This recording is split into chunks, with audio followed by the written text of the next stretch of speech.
आणि हे आहे झणझणीत कोल्हापूरचं मिसळ. तर चला आपण रेसिपीकडे वळूयात गाईज. आपण आता सुक्का मसाला आणि ओला मसाला हे एकत्र करून घ्यायचं आहे. आपण वेगवेगळं असं करणार नाही. तर यासाठी मी वाळलं खोबरं असं व्यवस्थित गॅसवर थोडं भाजून घेतलेलं आहे. तुम्ही बघू शकता कलर पण असा चेंज झालेला आहे. त्याचबरोबर मी इथे आता 3 कांदेही असंच सेम टू सेम गॅसवर आपण भाजून घेणार आहोत. अशी चिरायचे आणि डायरेक्ट असं गॅसवर ठेवायचं. ह्याची टेस्ट खूप वेगळी येते.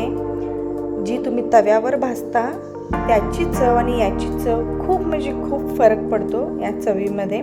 तर मी असंच थोडं चिरून हे कांदे आणि हे खोबरं मी छानपैकी असं भाजून घेतलेलं. ही आहे मोड आलेली मटकी.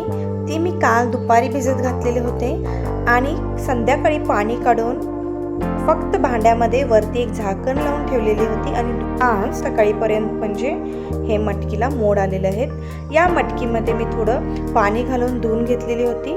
प्लस पाणी काढल्यानंतर पुन्हा थोडं पाणी घातले, मीठ घातले आणि ती मटकी आता शिजवण्यासाठी ठेवलेली आहे. आणि लागलीच मी आता मसाल्यांकडे वळते. खसखस मी भाजून घेतलेली आहे अर्धी वाटी. लागलीच एक अर्धा चमचा तेल घेऊन अर्धा कप मी इथे धने घातलेला आहे आणि अर्धा कप खोबरं, वाळलं खोबरं किसलेलं आहे.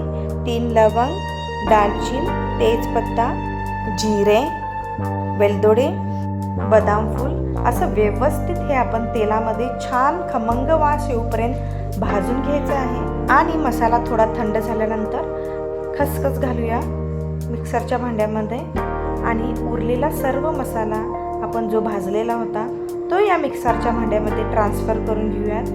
आणि हे ट्रान्सफर करून झाल्यानंतर आपण याच्यामध्ये आता मी लसूण पण टाकले होते मसाल्यामध्ये, ते सांगायला विसरले. तर लसूण पण घातलेले होते मी. आणि आता इथे जो कांदा भाजलेला होता तो कांदा आणि जे गॅसवर आपण खोबरं पण भाजलेलं होतं ते खोबरं, थोडं हिंग, लाल तिखट, 2 चमचे मीठ आणि थोडंसं तेल घालून हा मसाला छानपैकी आपण वाटून घेऊयात. वाटण थोडं जास्ती असल्यामुळे ते मी दुसऱ्या भांड्यामध्ये ट्रान्सफर केले. आणि आपण आमटी रश्श्याच्या रेसिपीकडे वळूयात. तर या ठिकाणी 3 चमचे तेल घातलेले होते. 1 चमचा ग्रीन चिली आणि आलं लसूण पेस्ट व्यवस्थित भाजल्यानंतर आपण त्यामध्ये वाटलेलं मिश्रण घालूया, वाटण घालूयात आपण.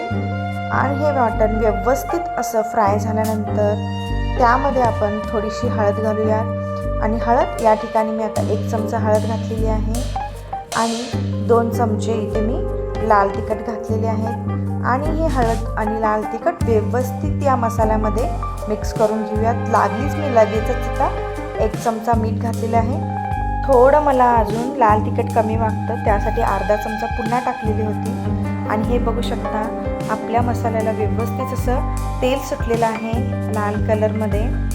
तर आपण लगेचच यामध्ये जे उकडलेलं मटकी होती, उकडलेली मटकी ती यामध्ये या रश्श्यामध्ये घालूया आणि व्यवस्थित रबरबीत कमीत कमी एक 45 मिनिट्स आपण हे व्यवस्थित असं शिजवूयात.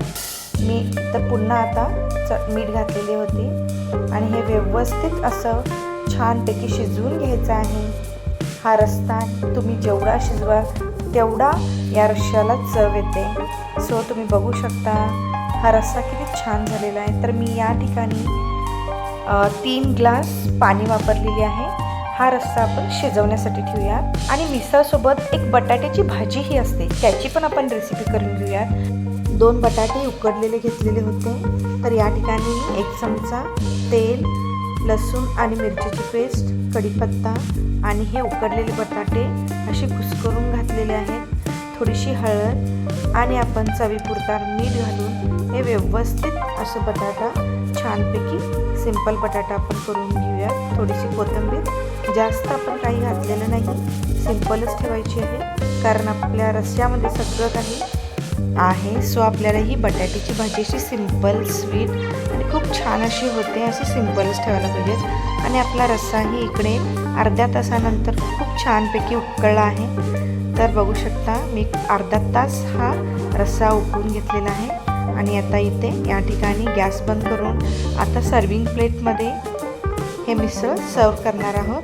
तर या ठिकाणी मी कापलेला कांदा आणि थोड्याशा साईड प्लेटमध्ये मी थोडा रस्सा घातलेला आहे. त्यावर थोडी बटाट्याची भाजी, थोडी शेव आणि उकडलेले मटकी आणि हा आपण परत रस्सा घालणार आहोत, कट घालणार आहोत. मिसळचा जो कट आहे तो आपण या ठिकाणी वापरणार आहोत. तर बघू शकता. आणि आपण अशा ठिकाणी कट घातलेला आहे. थोडीशी शेव घातलेली आहे बाजूलाच खाण्यासाठी. मिसळ हे दह्याशिवाय अधुरा आहे. सो थोडं दही आणि 2 ब्रेडचे काप. हे ब्रेड आपण भाजलेले नाहीत. हे ब्रेड आपण मिसळसोबत असेच खायचे असतात. भाजणं वगैरे इथे काही प्रकार असा नसतो. आणि आपण आता आपला कट बघूया. मिसळचा जो कट आलेला होता तो आपण किंवा रस्सा तो आपण आता एका सर्विंग बाउलमध्ये सर्व करून घेऊया खाण्यासाठी. तर 10 मिनिटानंतर या मिसळला किंवा या कटला, या रश्श्याला, या आमटीला खूप छान असा कलर आलेला आहे. आता तो आपण सर्विंग बाउलमध्ये ट्रान्सफर करून घेत आहोत खाण्यासाठी, सर्व करण्यासाठी. तर अशा ठिकाणी मी छोटीशी किटली आहे त्याच्यामध्ये खाण्यासाठी सर्व करून घेत आहे किंवा काढून घेत आहे. रेसिपीला लाईक, सबस्क्राईब, शेअर आणि कमेंट जरूर करावी गाईज. तर अशा ठिकाणी हे आपलं मिसळ रेडी आहे. बघू शकता किती छान असा कलर आलेला आहे. मिसळ पावसाठी रेडी आहे खाण्यासाठी. चला.